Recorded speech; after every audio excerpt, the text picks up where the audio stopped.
Hi, LibertyCon. Welcome to the From the Embers panel. My name is Kacey Ezell. I am an Air Force helicopter pilot and an author, and I am one of the trio who wrote the book Gunpowder and Embers by John Ringo, Christopher Smith, and me. Today we are here talking with me and my two co-authors, and we're going to talk a little bit about the book, but mostly it's just going to be the three of us hanging out because we haven't seen each other in a while, and we thought you guys would enjoy coming along for the ride. So, hey boys, how's it going? Hey Major. Well, I decided to get a new look for 2020 and 2021. Right? You look good. Look, I got the Santa curls. It's very old man in the sea, John. It suits you. I've been locked in this South American prison cell for a year, and Tony won't let me out till I publish a book. Please, Tony, let me out.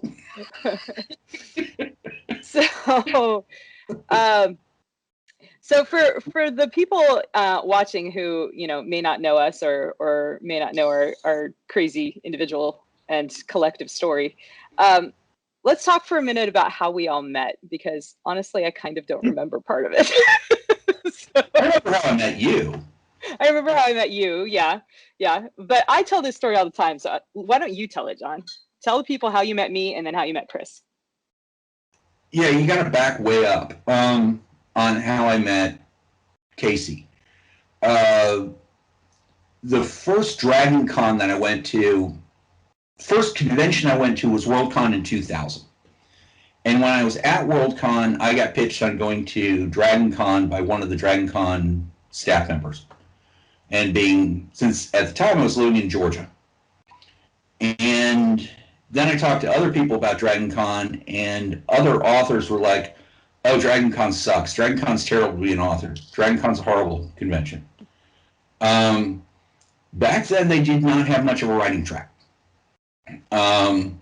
So I kind of crashed it. I just went to it and I looked up the guy he was the guy that ran the con suite, and he gave me a free badge.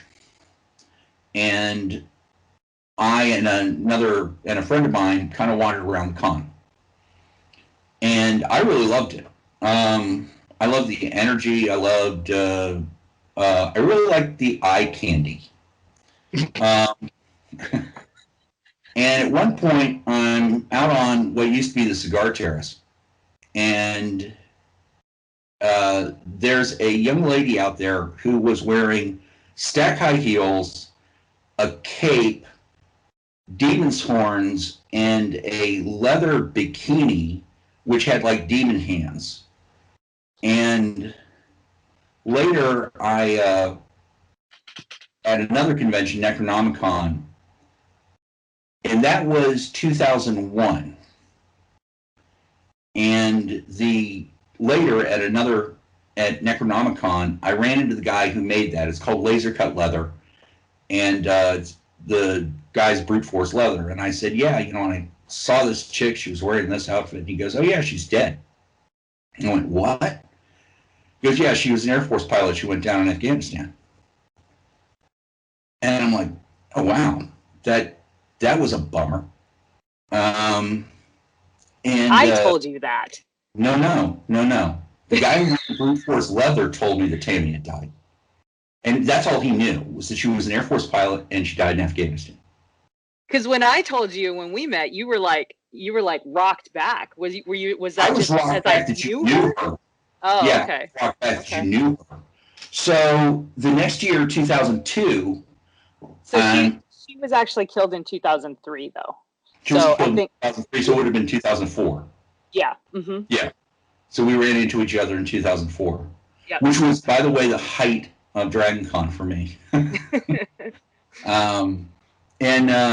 So the next year, out on the cigar terrace, hanging out with barflies and people, and military recognizes military.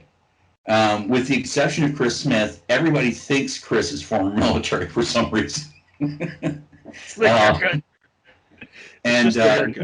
He's more like military brat, right? Oh yeah, all military brat. There's not more like there. It's just military brat. So I tend to hang out with a bunch of military folks, so apparently it rubs off. So we're out on the cigar terrace, and somebody else actually goes over to another group and is talking with them. And so I kind of get pulled over there, and I tell this story. And she says, "You're talking about my best friend." Yep. And I'm like, "Really?" And Yep. she goes into, and she starts talking about her friend. And I realized that I kind of wondered, with the look and everything else, if that was somebody that would. She's somebody who would have enjoyed my books, and it's like through Kacey, I've come to know Tamara. And if you've read my books, every single one of them has the dedication. When I start a book, it's got the dedication to Tammy. So that's how we met. Yep. Chris, on the other hand, just kind of wandered in the barfly suite, I think. Pretty much. So when I got onto the Baines Bar in about 2008, 2009, I had just recently discovered, within the last 3 years, I mean recent, John's stuff. And, at first I went, wait a minute, you're kidding me, John Ringo? Come on, this is a pen name.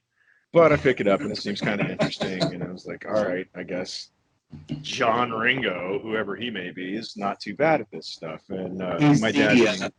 It's actually it's Baines' pen name for all its authors, and I'm just the front man. No, literally, my mother-in-law was in a bookstore. It was like a Books A Million or something like that in Florida, and said to one of the ladies that her son-in-law was John Ringo, and said, "That's not possible. That's just a pen name for Bain. They just, when they have a new book come out, because there's too many different genres that this person's written in and too many different styles. There's no way that it's the same person." Sorry, John Ringo is the pen name for N.K. Jemisin, I believe. Or is it John Scalzi this week? Yeah, we're probably going to have to strike that one. I didn't say anything bad. Anyway, so yeah, I found John's stuff, and my dad being former military, I was like, hey, Dad, I think you know some of the people that he describes favorably and unfavorably in these books in terms of at least character archetype, if not actual person. And so my dad started reading. He was like, I can tell he was enlisted. My dad, there's no doubt in my mind John spent time in the Army as an enlisted soldier. And I think at one point he's probably an E4 at most, I'd say, before he got out. So my dad's getting kind of a chuckle out of it. And I'm starting to pick up this lingo. I was a capo de tutti capi of the E4 Mafia. And let's point out with the different universe, with the Black Tide stuff, the two editors of the Black Tide stuff were both E4s. So Black Tide should really just be called E4 Mafia Publishing.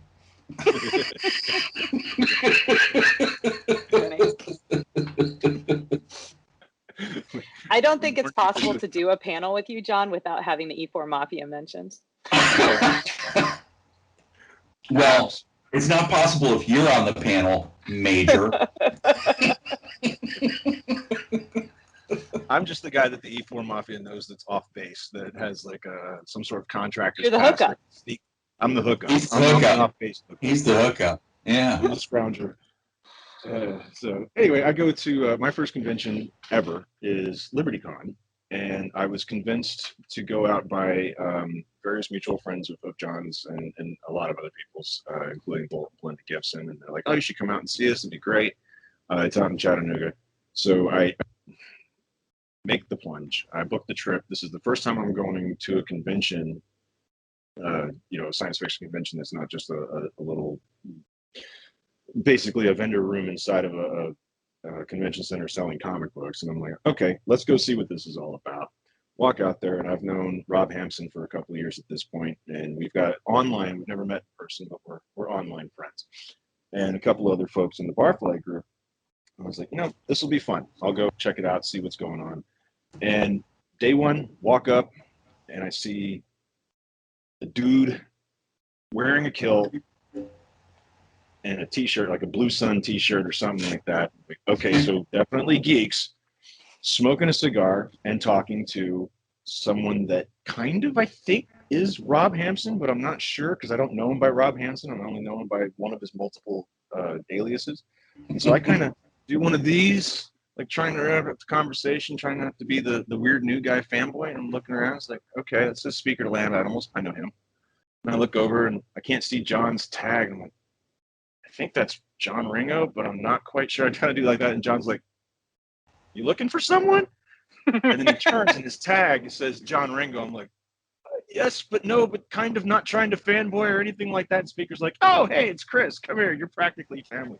And then takes me off. John goes to a panel. I go to the Barfly Suite. So yeah, I stagger into the Barfly Suite, meet all the Barflies. Next thing I know, I'm adopted by Miriam and Paula and Vaughn and Mike and Cordova. Basically, the entire family just adopted me on the spot. I don't know what I did to deserve it, but I did.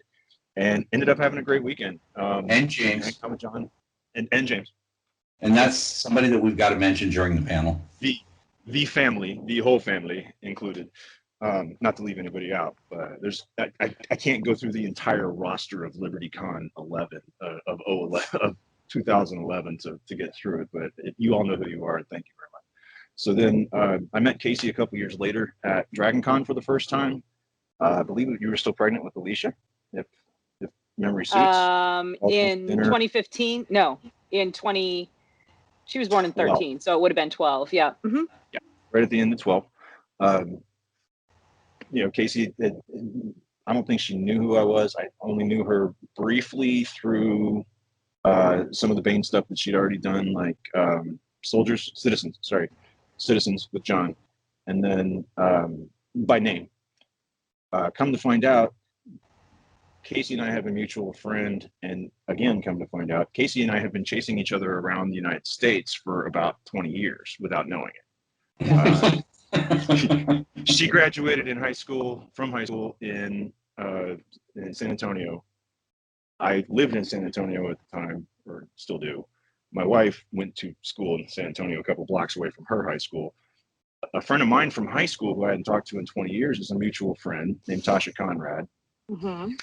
So that was, it's like you click on someone's name and it says two mutual friends. It's like, wait, I only know one other person this person knows. And then you highlight it and go, I know her. Yeah. Holy crap. It's very small world syndrome meeting. Very small world. Yeah, oh, totally. So not only did Kacey graduate from high school here in San Antonio, she lived here for a little while. She lived in Albuquerque at the time. That's where I graduated from high school. So yeah, we've been chasing each other around the country. I almost went to the Air Force Academy, but thanks to an arrow in the knee, I didn't go. But now you just got to get yourself out to Japan, man. Yeah, well, I'm trying. I kept trying to bring it up. It's like, Maddie, you want to go on a senior trip? How do you feel about Japan?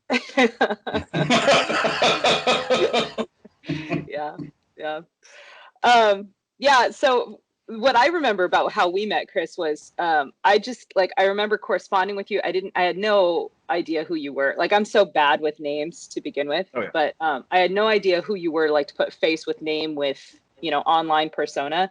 And then we ended up at like a Brazilian meat faucet event, I think at LibertyCon, and we sat across from each other, and my husband was there. Oh no, Easy wasn't there because it was LibertyCon. So well, you went to LibertyCon after you and I had met because I convinced you to go.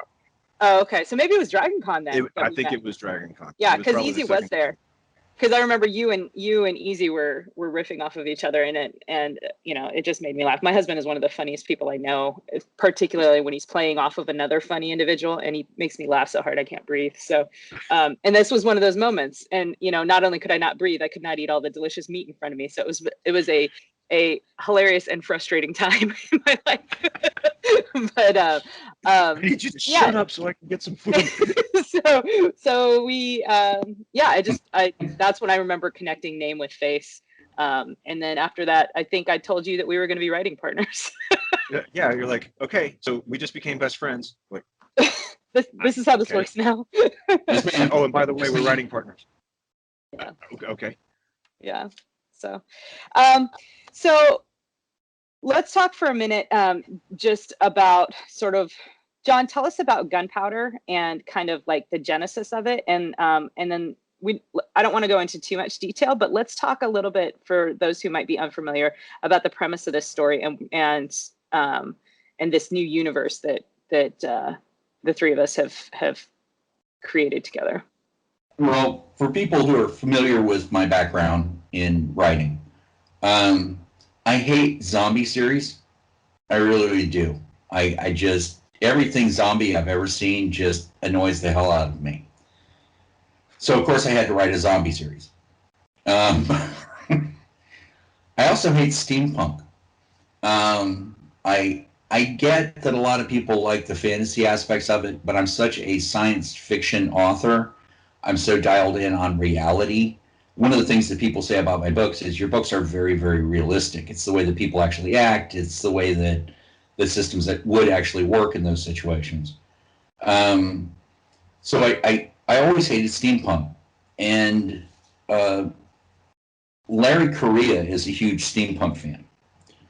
So at a certain point, Bain said, because this was when Larry was still a fairly minor author, Tony said, we need to hook you up with Larry Correia. You'll be the senior author. You need to come up with an outline and a universe. So I came up with an outline which was not technically steampunk. It was post-apocalyptic, semi-Western. And I did it while Miriam and I were driving back, I think, from StellarCon or, the other one that was in North Carolina that I had problems with.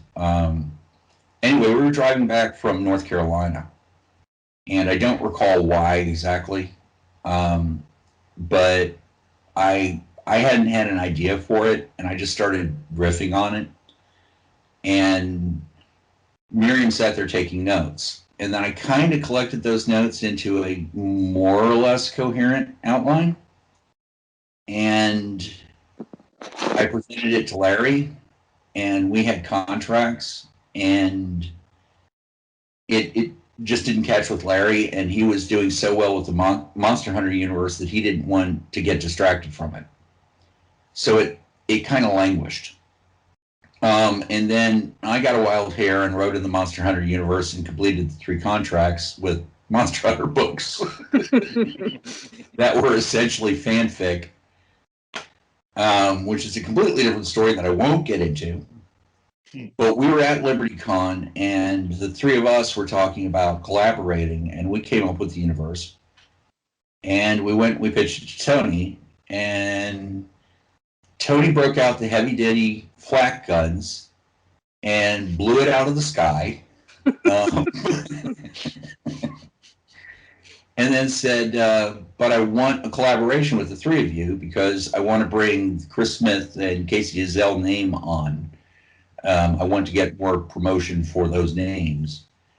What about the Larry Correia collaboration? Because she had liked the universe in that case. And I said, okay. And she said, well, I'll send you a contract, which doesn't happen. That's not how not how publishing works, except with Bain. And that's kind of how Bain works. And arguably from the point of view of success of overall books in terms of sales, the Bain process, which is very, very personal, works extremely well for science fiction. But that was kind of it. It was, we took an idea to Tony, and she broke out the 88 millimeters en masse and blew that idea out of the sky in flaming embers. The worst part is we all really liked the idea too. We all really liked the idea. There's so many cool things we could do with this. This is going to be fun. No, it's not. So Chris, give us. I I mean, we're talking about radar-guided, heavy-duty. Blam! Yeah, wow. Chris, Okay. give us a quick 30-second rundown about what Gunpowder is, about the plot of Gunpowder. The plot when I'm of saying Gunpowder, by the way, it's the full title is Gunpowder and Embers, in case anyone didn't catch that. Yeah, the next book is Smoke and Water. Smoke on the Water, or Smoke and the Water. Not to be confused with the classic rock song that is now stuck in my head forever. Yes. It's not called Smoke on the Water. Right. It's called Smoke and Water because there might have been some copyright issues with calling it Smoke on the Water. But it's Smoke on the Water. So, Chris, tell us about Gunpowder. What is it? What we had was John and Larry's basic premise was John started with the world doesn't have electricity, and then John did his normal thing, which is, but why? Mm-hmm. And he couldn't come up with a good reason except that there was some sort of external reason for this to happen, and the only way that it could be human beings would allow it to continuously or not progress past the steam age again into electricity and diesel and where we are today, is if it was artificially oppressed. And because John thinks the way he does, he goes, well, naturally, we have to have Volkswagen-sized ants that eat electricity. Obviously, that's the next logical step. Because that's the totally logical step. It's essentially the 1950s movie Them. The argument against giant ants is, first of all, they can't exist because keratin can't support their weight of something that big. But the second problem is there's insufficient energy for them. So since these are extraterrestrial gants, giant ants, they don't use keratin, they use something else. So that problem is taken care of, so they can be giant, but they still don't have enough, there's not enough energy to support them in food, so they have to have electricity, and electricity boosts their capability to do everything. And therefore they eat electricity, and they close in on anything that generates electricity, and despite the fact that they need it, they generally destroy it. They devour it, yeah. So that's the basic premise. And of course, once they destroy electricity, not to mention the fact that they eat people, in a prequel that we did not write, which might someday occur, but probably won't, there's the destruction of everything, and then you're left 30 years later with this post-apocalyptic environment in which people have settled down to essentially the 1800s, but with the United States still being disunited. Right. Right. So Kacey and I kicking this idea around said, well, I mean, what happens when you put steampunk in the United States? You know, you think steampunk, you think Victorian era, you know, style, and English mainly, Victorian England kind of style. So I don't know if it's going to show up on camera, but if you haven't read this book and you're a steampunk fan, I would. But Lady Mechanica, this kind of embodies your standard steampunk look. Victorian England, a lot of bodices, a lot of leather, in her case, guns. Highly suggest that book, by the way. But when you come to the States, well, what happened in the United States during Victorian England? Well, we had Wild West and cowboys. I mean, we're looking at, you know, anywhere at least in the Western United States, we did. At least in the Western United States, yeah. Which is where, you know, we were told, okay, this is where we're going to start. This is where we are. This is where we have to go. Well, naturally, Kacey and I started kicking these ideas around, John as well, of course. What happens when you take a Midwestern to an upper Northwestern farm boy and you put him on a path? Well, damn it, he's going to go find the man that shot his paw, ain't he? And it kind of grew from there. So, you know, John also has always said, I'll never write a Western. I've never said I'll never write a Western. I said, you did. Steampunk. I love you Western. said that. Well, no, you said you didn't say anything bad about Western. You just said, yeah, I could never write a Western because Probably it would be could. ghost on horses is what I think you mentioned. It would be Kildare on horses, and that wouldn't be, for whatever reason, you didn't think that was a good idea. Now everybody out there is going to be like, John, hey, so Kildare on horses, huh? So, right. Oh, John Ringo, sorry, please. Not sorry. This is now. Tony So, is probably doing one of these right now, going, "Oh God, make him shut up, make him shut up."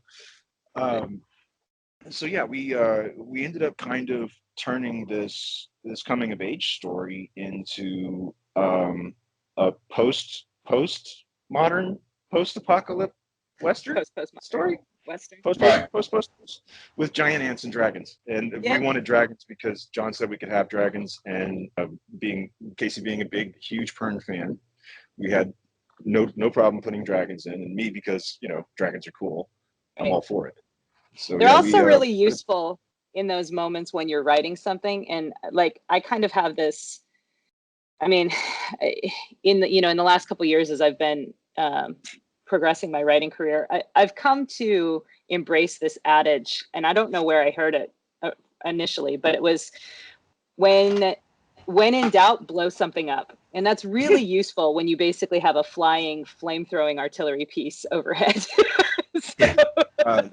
Dude, Raymond Chandler and Dashiell Hammett said, if you have a problem, send in a man with a gun. Send in a man with a gun. Where to go, send a man with a gun. In our there case, was a writing thing for this archetypal, anything that involves violence. A crisis every 1,000 words. Yeah. Now the crisis doesn't have to be a man with a gun. The crisis doesn't have to be the dragon dropping on, but there has to be a crisis. There has to be some sort of a climax and denouement about every 2 pages. Yeah. Even if it's a very, very minor one.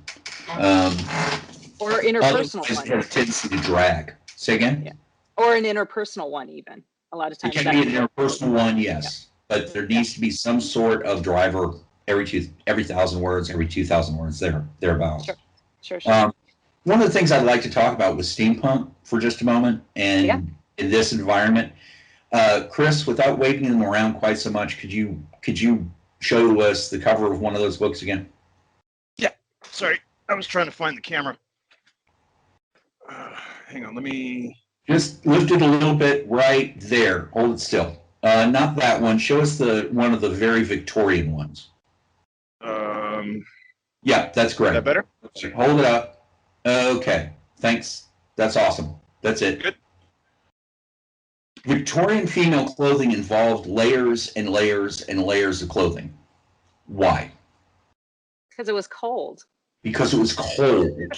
Because it did not have forced air heat.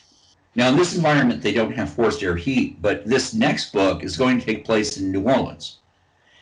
And although in those days, they would wear layers and layers of clothing, in the 1800s, they would wear layers and layers of clothing in New Orleans because that was the style. Remember that we're not coming from a Victorian style. We're coming from modern style. Northern Europe is significantly colder than the United States overall. The United States is at a much lower latitude. Jacksonville, Florida is at the same latitude as Cairo. And Baltimore is north of Ukraine. It cuts across just north of Ukraine at the same latitude. And also because of the effect of the Gulf Stream, the eastern United States is much warmer than the majority of Northern Europe, even at the same latitudes. So in the 1800s, we adopted the European fashions because those were European fashions. But the truth is, if you took away all technology and devolved us down to Iron Age, very, very quickly in Florida, the Empire of Florida, people would wear almost no clothing whatsoever. I was going to say, John, I'm not writing a naked book. No. Think about the pharaohs of Egypt, right? Yeah, I'm just teasing you. The pharaohs of Egypt would dress up by wearing essentially a really, really nice loincloth and a lot of jewelry. Oh, That yeah. was it, because it was hot. Well, and it's funny because that's one of the things I can remember in Gunpowder. We actually did mention that because we have, you know, this antagonist individual whose home base is in Amarillo, Texas, or thereabouts, and he's got his people dressed in, you know, because he has these delusions of grandeur. He's got his people dressed in Victorian fashions with wool, and they're dying. They're dying in the heat of West freaking Texas in the summertime. Yeah. The British were constantly sending troops to the West Indies, Yeah. and most of them died of yellow fever, but approximately 10% of every unit that went to either India or the West Indies would die of heat stroke. Yeah. And it took them forever to realize that they needed to get rid of those heavy-duty wool uniforms and replace them with cotton, for God's sakes. Yeah. So this is going to be, you know, that's when we get into the fashion aspects. You know, one of the things is fashion is coming from American fashion Yep. and devolving it, as opposed to, you know, the Baron is just nuts. He's putting everybody in wool. Guess what? Everybody in New Orleans is going to be wearing cotton. For one thing, it's produced locally. It's going to be a lot of homespun, and the clothing fashions are going to be very, very light. Lots Shorts. of bikinis. Shorts are probably going to be, like, male fashion is going to be shorts and a t-shirt and some sort of a, maybe putting on a vest on top of it. Yep. And that's going to be extremely well dressed. You know, black tie is going to be black shorts, or even, we don't want to go kilt because it's never caught on, but like men's dress shorts, you know, above the knee, a white cotton or silk shirt with maybe a vest over it and a bow tie, right? And there's no need for stovepipe hat. Well, they might actually wear stovepipe hats. Every male and every female who has any money whatsoever will wear hats. And the reason for the hats is it's fashion, right? But the other purpose of the hats is to keep the wind and rain off your face. Yeah, right. Because people walk around a lot, they ride horses. That's the whole reason that hats went out after a certain point, is that the car came in and everybody had cars, and getting into a car with a hat on was a pain in the butt versus walking all over the place, which people used to walk a lot more. Fashion follows technology. The reason for women's fashion changing so much was you had the Victorian era where all the women were all layered up because they were cold. They still wanted to show off their looks, so it was tight, but it still had multiple layers. When you saw a huge change in that fashion was in the 1920s with the flapper dress. And all of a sudden women were showing their legs. Gas. Ankles and everything. And layering down too. A lot less layers starting in the early layers. 20th century. Early 20th century. Right. What was introduced?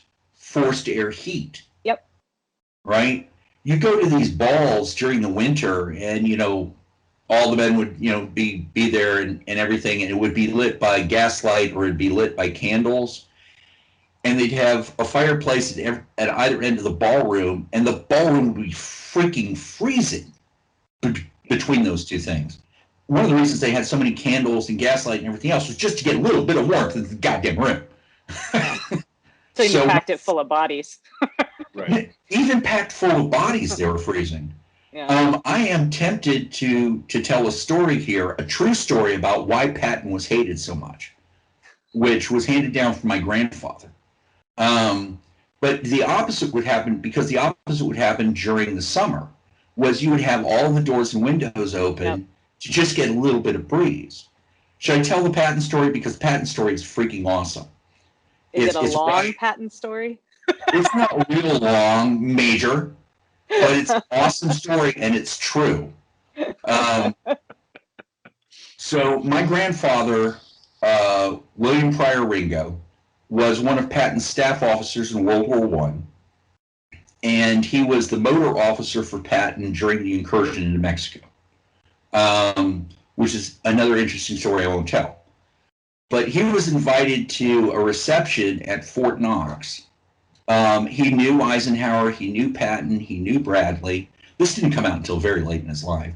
But there was a position that Pershing's boys, which later became Marshall's boys, were all vying for. All the names from ETO in World War II were going to be at this reception. And the General Pershing, was going to be at the reception. So the general at the time was a rock star in a way that generals today can't even comprehend. He had been the man who had won the Great War. So everybody shows up at the reception, and Patton shows up with his 16-year-old sister on his arm, and who is apparently quite the looker. And she's smoozing with the general and hanging on the general's arm and listening to all of his war stories. And it's like, he's actually, this. So my grandfather and some of the officers are out back smoking cigars, and it's summer at Fort Knox. All the doors and windows are open. And from upstairs in the general's bedroom, they hear the distinct sound of lovemaking. The reason Patton was hated so much was that he would pimp out his 16-year-old sister for a job. And that's a real story. Now, the general was a rock star. She was into it, but nonetheless, 16. And he was in his 60s at the time.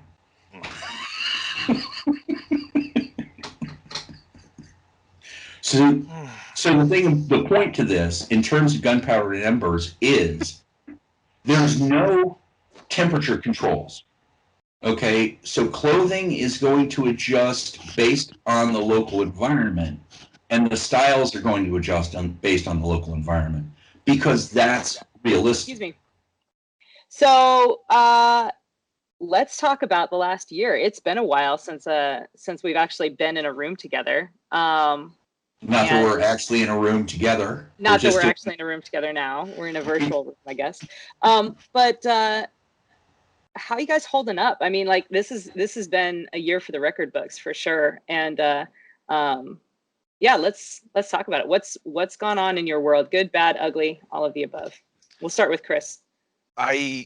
I was fortunate enough that my business wasn't severely impacted. It was impacted definitely, but it wasn't severely impacted my day job, to where we were able to continue grinding along and paying the bills and stuff like that. But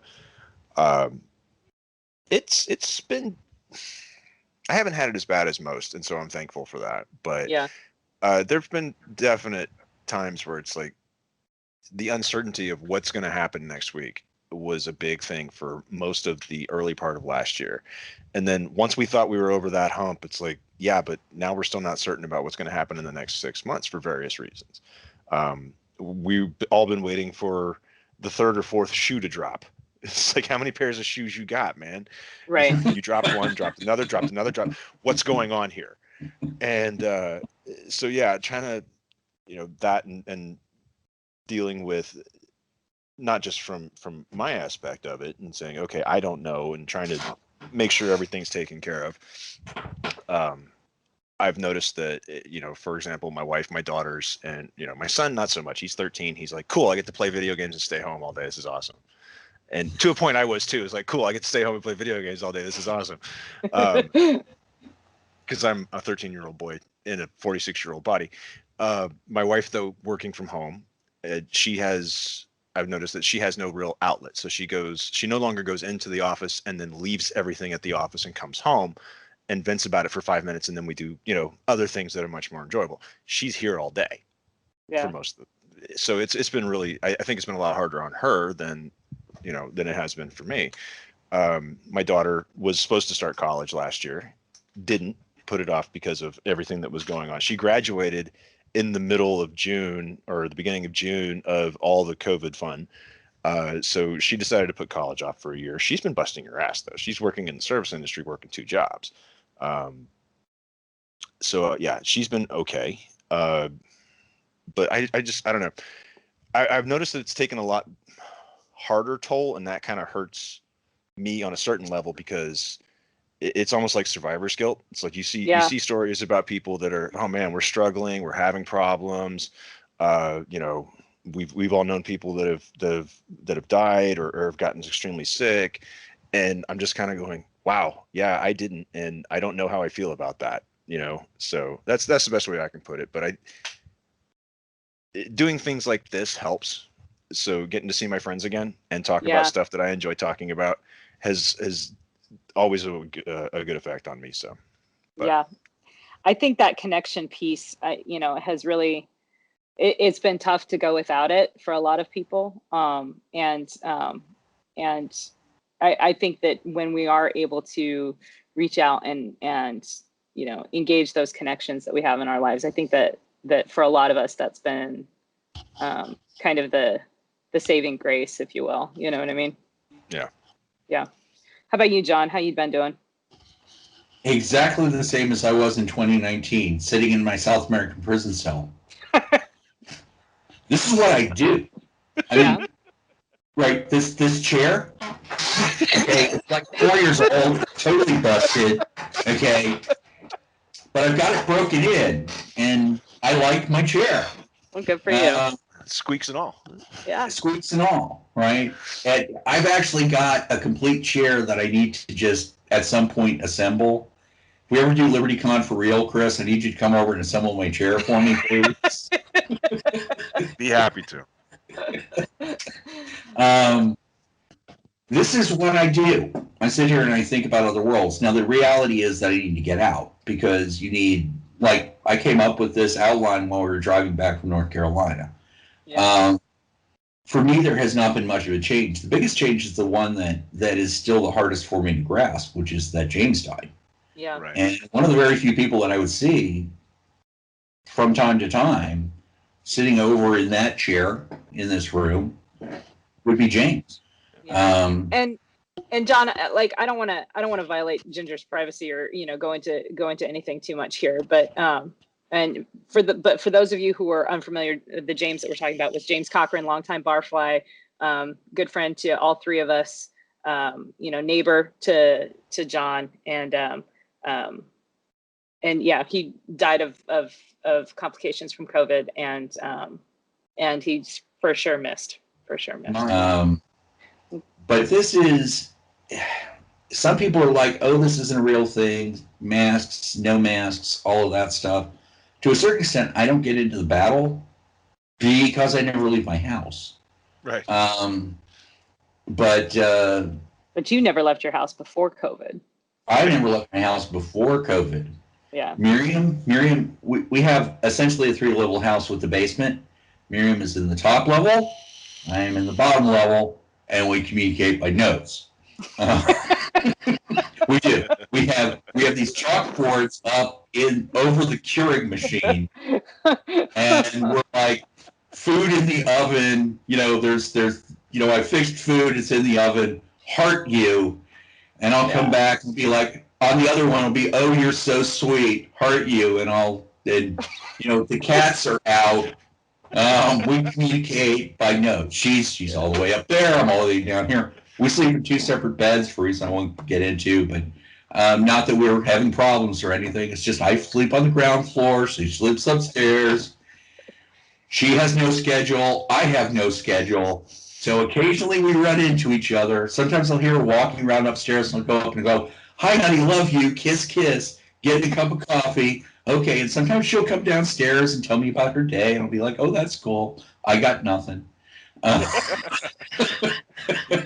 John pre-COVID, just Photoshop out the beard. Yeah, right. Keep the same background and the same T-shirt. Yeah. John pre-COVID, John post-COVID.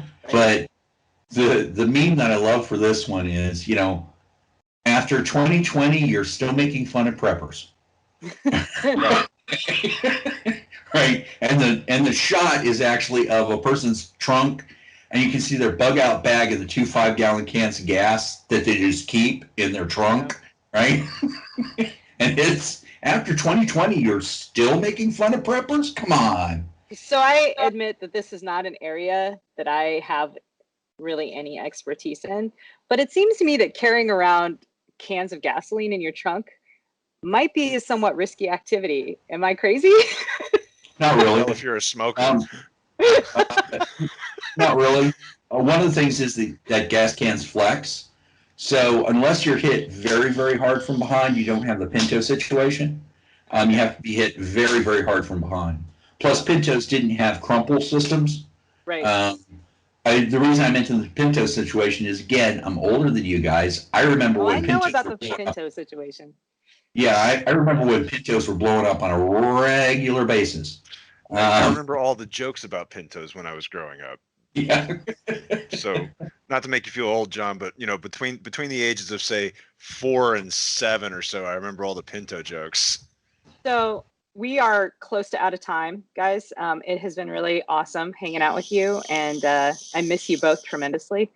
But I want to take a minute and give us a minute to talk about things that we've got coming up, anything that the people will be interested in hearing. And John, we'll start with you. I'm also doing a collaboration with Lydia Shearer, Yep. which should be coming out next spring, I think, which is what happens if Pokemons go bad. I'm excited for this one. I remember when you first started working on it, and I think it's gonna be fun. Yeah, I don't trust those little bastards. But we've got the rough outline we've got the rough draft right now, and working on that, and that's scheduled for spring. And the collaborations with you, and just came out with the latest in the Black Tide anthologies, which is We Shall Rise. Yep. Yep. And Beverages of the Apocalypse, as I like to call it. Huh? So like 3 or 4 of us who have stories in that anthology have like some kind of beverage theme within our story. Like mine's about moonshiners. I think Cordova wrote about coffee or something like that. So I have nicknamed it Beverages of the Apocalypse. Beverages of the Apocalypse. Well, based on the cover, it's Schoolgirls of the Apocalypse. Yeah. So we know what another great sells. Bane cover. It's a beautiful cover. And I just got the cover for Into the Real, which is the name of the book that's coming out next year. Gone Bad. Yeah, it's Transdimensional Hunters series, and yeah, that's a classic Bane cover. Nice. Plus, Lydia is really into social media, and she's really into writing for costuming, and the costuming on it. If people want to costume it, the costuming is going to be awesome. So I finally got a book that's actually got good costuming. You guys do books that have good costuming. I'm not a costuming kind of guy. But that's what I've got going. And I've got an idea that's sitting back here that's just waiting for the right time to write, which... Nice. Yeah, go. Somebody Chris, else? your turn. My turn. So as John mentioned, I've got the third Black Tide We Shall Rise, third Black Tide anthology. I partnered up with a good buddy of mine, Brent Roeder. Everybody knows him as Evil Penguin. Dr. Evil Penguin. Dr. Brent Roeder. And he and I took Penguin? Yeah, he just got his PhD. He got a food. So he's official evil doctor now. I actually thought that I sincerely thought that COVID was going to come out of Chapel Hill or Wake Forest, and it'd be like if the same thing came out of Wake Forest, it'd be like Penguin. What did you do? So you guys co-wrote a story for We Shall Rise?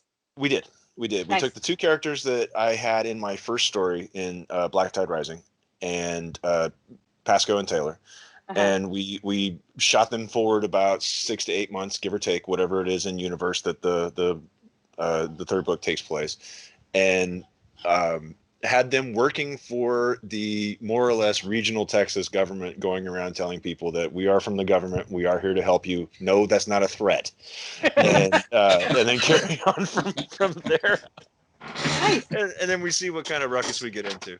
So I love it. This one is more, the first one was more or less from Taylor's point of view.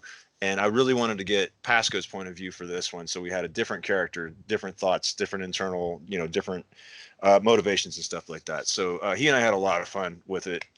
Looking forward to seeing that come out. My other co-author, Michael Ferguson, and I are behind, but working quickly on the follow-up to Isaac Slade's story from Noir Fatale in, let me get this right, No Game for Knights. You got it. Correct, which is Kacey and Larry's new anthology. Was I supposed to mention that yet? You can. Sorry. Okay, cool. Yeah, we haven't announced the table of contents. I can talk, I promise. But yeah, you can talk about it. Cool. So this is the follow-up to Noir Fatale. This is more of the hard-boiled detective story angle, my understanding is. So yeah, Michael and I had a great time working on Isaac Slade from the first one. So we're kicking things back and forth as work permits right now, but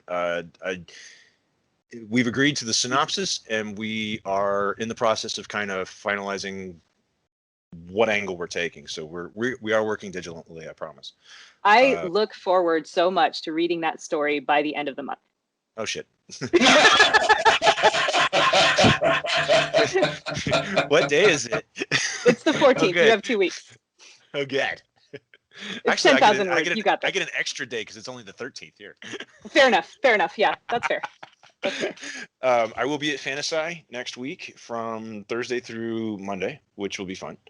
I've been looking forward to that too. Get to see a bunch of folks that I haven't gotten to see in a while, and they put me on a panel. Darn it! So I have to go be on the Kill 'Em All, how to write battle scenes panel, which should be a lot of fun.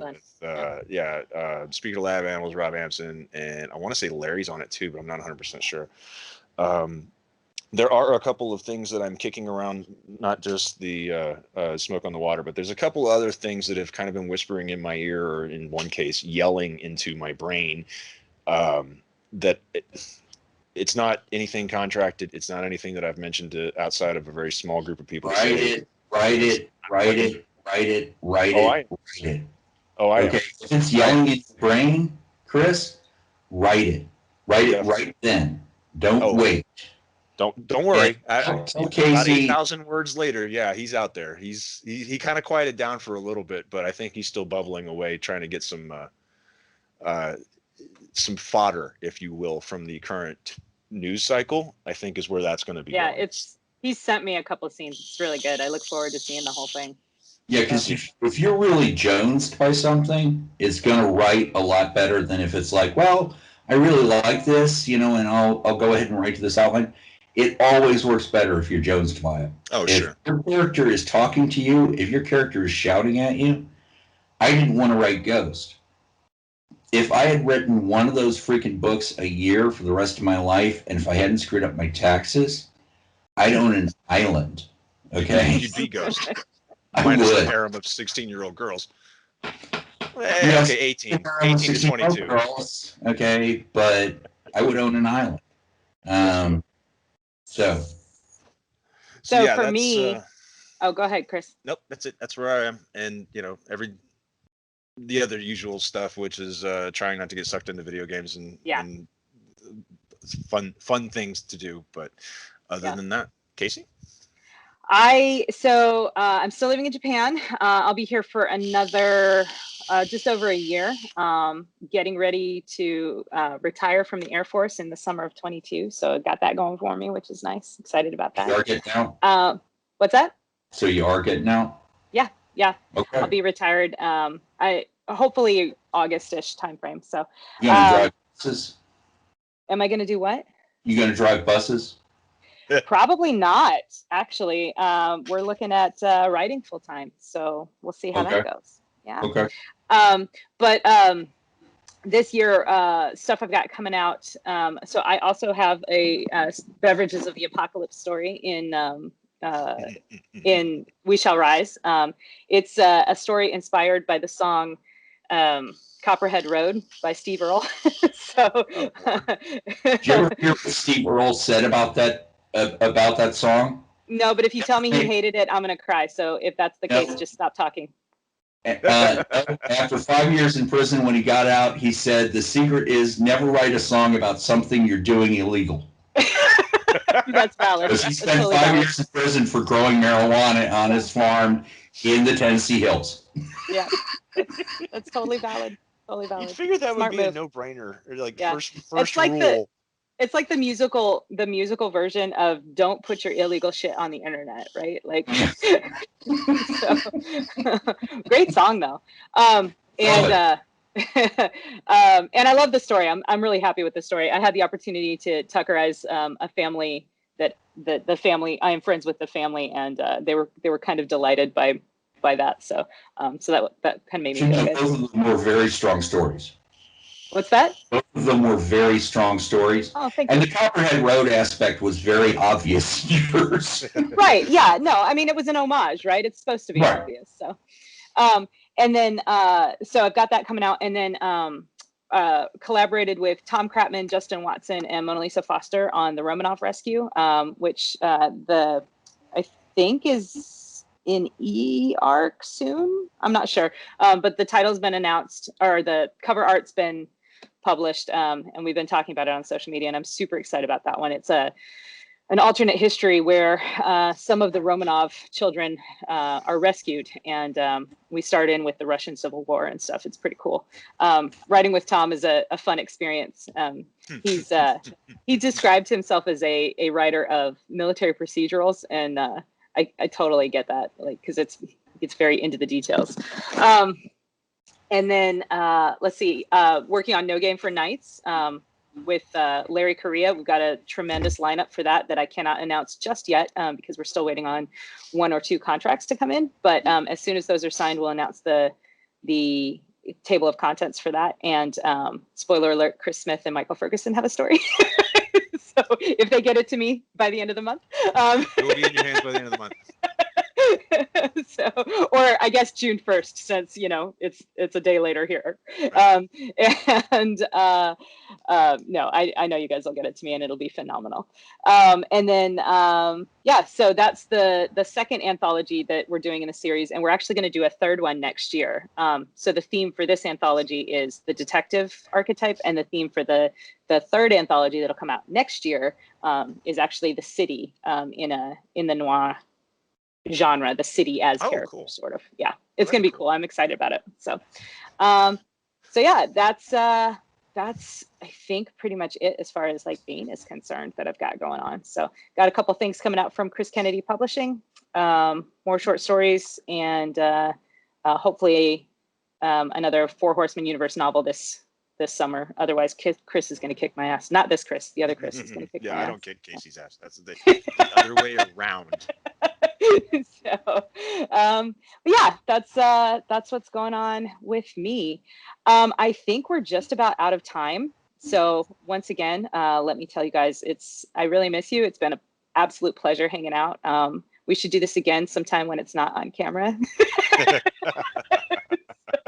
So we can grind some sausage. So we can grind some sausage. Yeah, for sure. And I would just want to take a moment to say thank you to LibertyCon for giving us the opportunity to do this and to have this virtual panel. And we love you guys and we miss you guys. And hopefully we'll see you in person sometime soon. Thanks so much. Thank you, everybody. Please get me out of here.